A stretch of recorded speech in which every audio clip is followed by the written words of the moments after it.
Well, hello peeps! Today we got a different video than usual. We will still have a full solo shuffle match to commentate, but first I want to talk about something that was brought up in a comment on my latest video, and that's toxicity and tilt in the solo shuffle. Now this viewer comes from the DPS point of view, and we do get a toxic healer's point of view, so don't worry, we'll be going over both kind of sides. The reason why I'm mentioning tilt is because undoubtedly toxicity comes from tilt. And while this has of course existed in the game as in any game with a competitive mode, this is still WoW's first experience with a solo queue mode. And with solo queue comes additional degeneracy. Now what is tilt for those who haven't played a lot of League of Legends? I actually found the poker term explanation to be the most correct. Tilt is a poker term for a state of mental or emotional confusion or frustration in which a player adopts a suboptimal strategy, usually resulting in the player becoming overly aggressive. Now I would personally say that players might not adopt the suboptimal strats, but their execution will be impaired. The overly aggressive attitude, I would say, is a staple. Now tilt can also be direct and indirect. You could personally make a very bad play which causes you to tilt, indirect from somebody else making a bad play or someone throwing toxicity your way.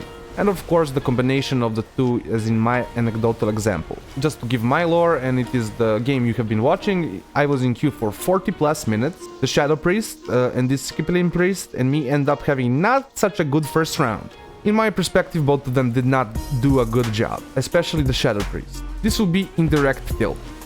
The direct part is me having such a long queue and having such a bad round, which proceeds to tilt me. This starts to snowball as I start to make mistakes due to being tilted and tilting myself additionally. To add on to this, me and the Disco are venting and engaging in toxicity towards the Shadow Priest. Although not directly to the Shadow Priest, it doesn't change that we are starting to engage in blatant toxicity which only serves to tilt us further. One is calling out a mistake and being a pest, but another one is straight trash talk. Now undoubtedly most of the toxicity comes from healers. This actually has a few explainable reasons. They simply play more games.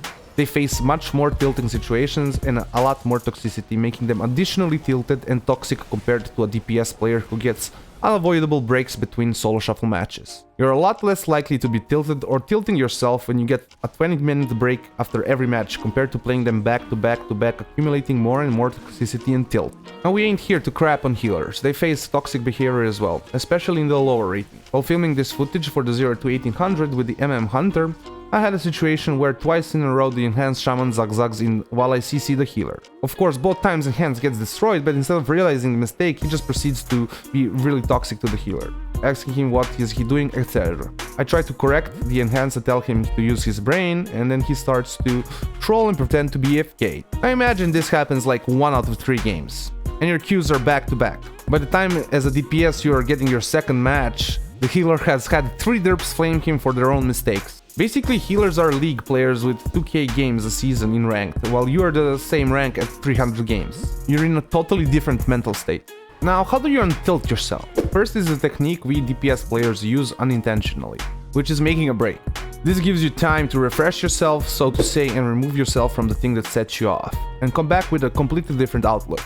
As a healer, since you know you get the guaranteed queues, just go do some world content for a little bit before queuing up again. Work on your solo shuffle attitude. This was the main technique I employed in my next match. I was knocking back some beards with a friend while playing these matches, and they were like 5 minutes apart. I got extremely mad the first game. I wish I had the recordings because it was extremely funny. In the short break I drank another beer and I got a bit tipsy. And when the queue popped, I said, if I lose it's my fault and I'm not going to get mad. Now interestingly enough, we got the same 2 priests again. Basically you need to be ready to take personal accountability for what happens in the match, irrelevant if it's someone else's fault. Trying to shift yourself from the blaming perspective to a taking action and improvement perspective. I forgot the exact percentages, but a certain portion of your games you will lose and you will be able to do nothing about it. Keep that in mind when one of your partners doesn't use an ability or gets one-shotted. If you're going to lose this match anyway, why get upset about it? Things weren't in your control, but when they are in your control, it's entirely your personal responsibility.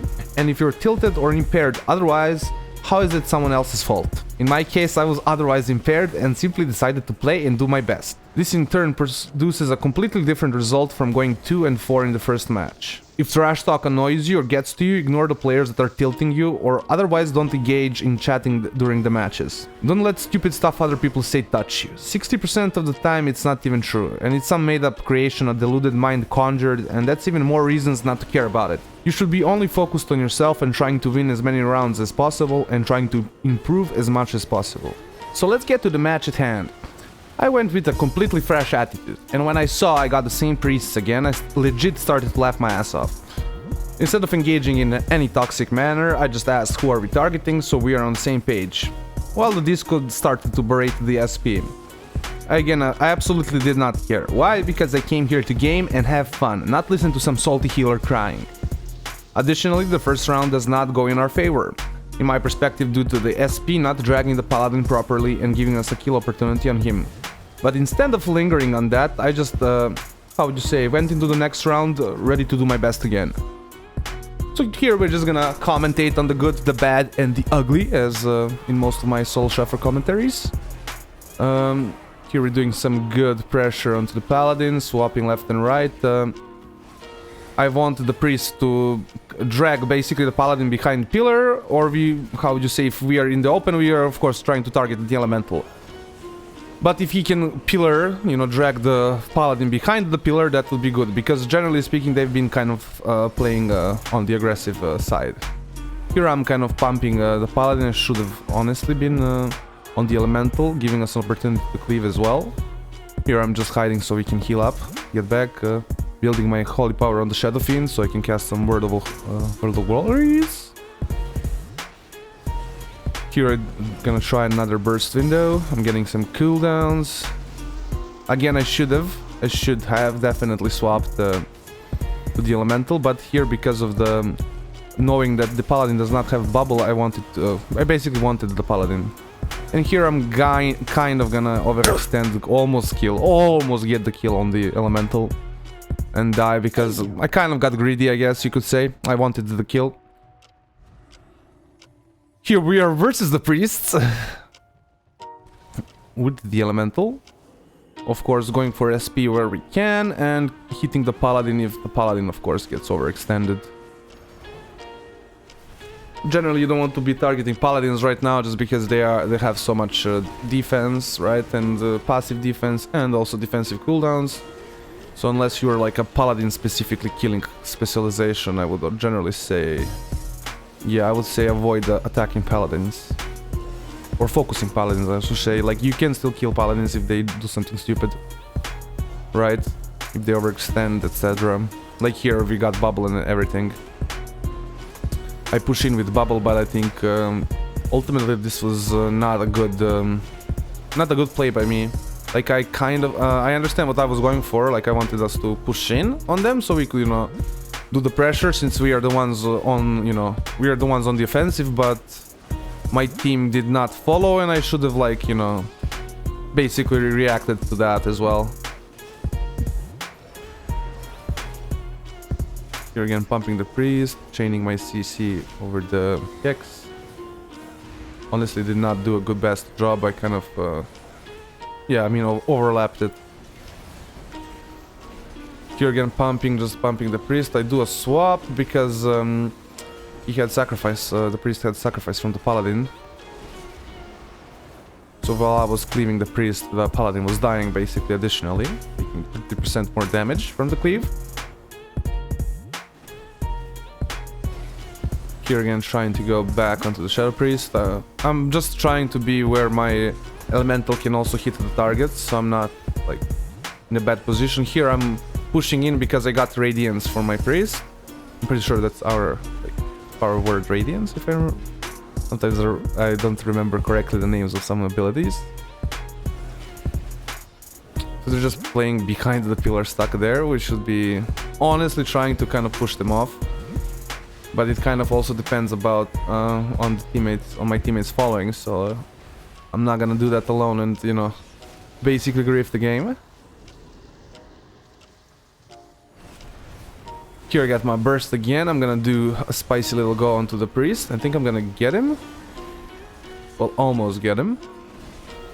We swap onto the paladin, and we're gonna get the paladin. The paladin used the bubble originally at the start of the game. Going into round number 3.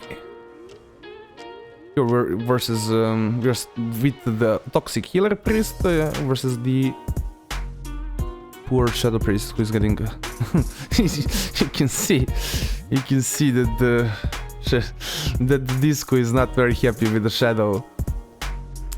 So here I just want to kind of see when the paladin is gonna go in, so we can, you know, go together. I make a stun on the healer, start popping my cooldowns onto the priest.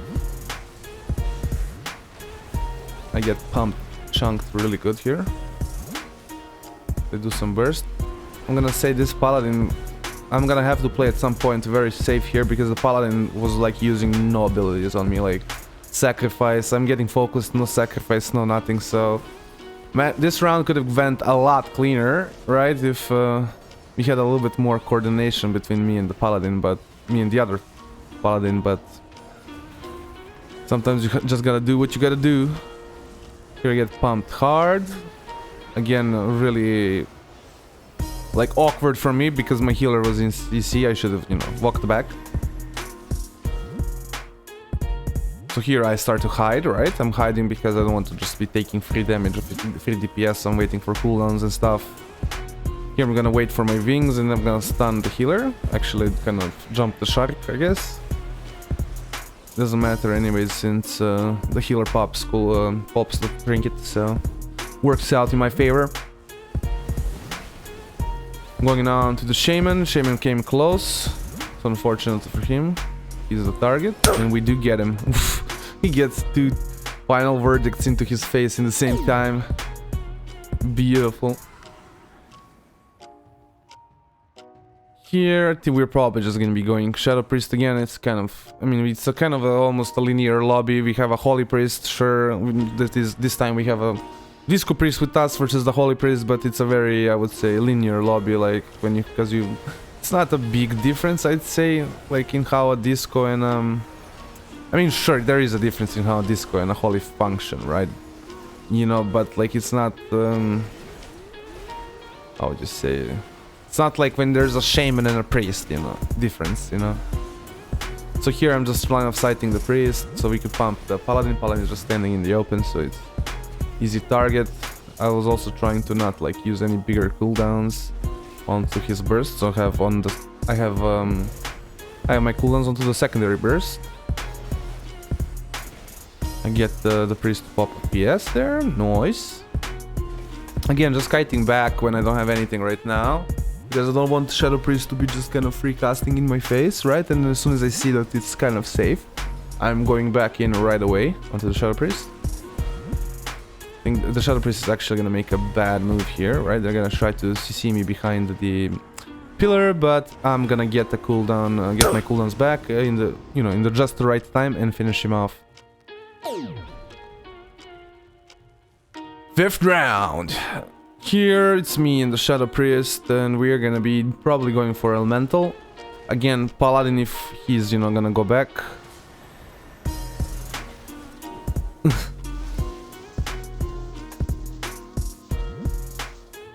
So we're just gonna be, yeah.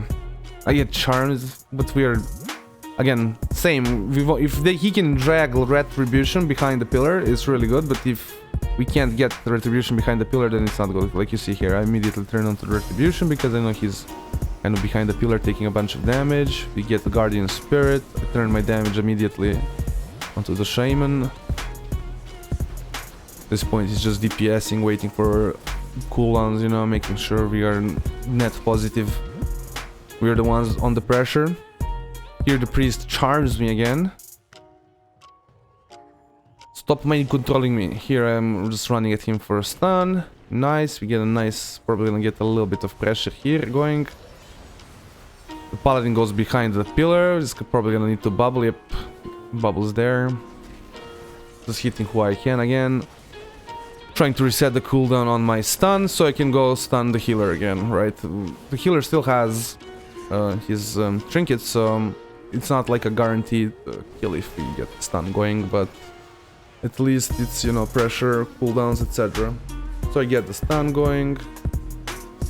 I should have waited here. Like, you should always wait to have all your cooldowns. I shouldn't be like stunning and then, you know, waiting 2 seconds, 3 seconds of my stun to pop my cooldowns. So just wait for your cooldowns to be back and then pop your stun.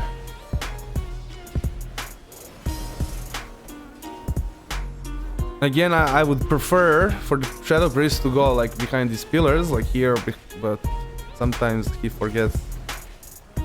Here I'm gonna use my bubble, but Shadow, I think there was like the priests swapped each other. I don't have the cooldown add-on that shows me the cooldowns of my teammates, unfortunately. Here I go back here behind with my team, make sure we are all together, I'm not getting killed, you know, away from them and stuff like that. I'm getting actually quite chunked by the elemental.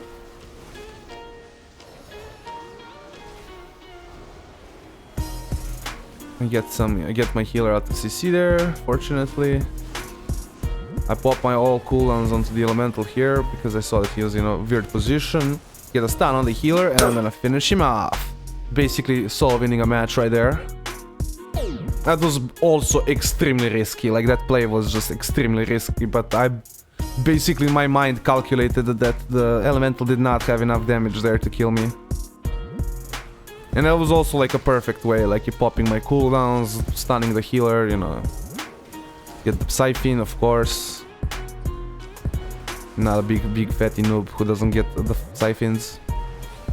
Going on to the priest. Overall, easier to sit on, but I'd actually say, unironically, that it's easier to kill the elemental. It's just that the priest, sitting priest versus 2 retribution paladins is not good.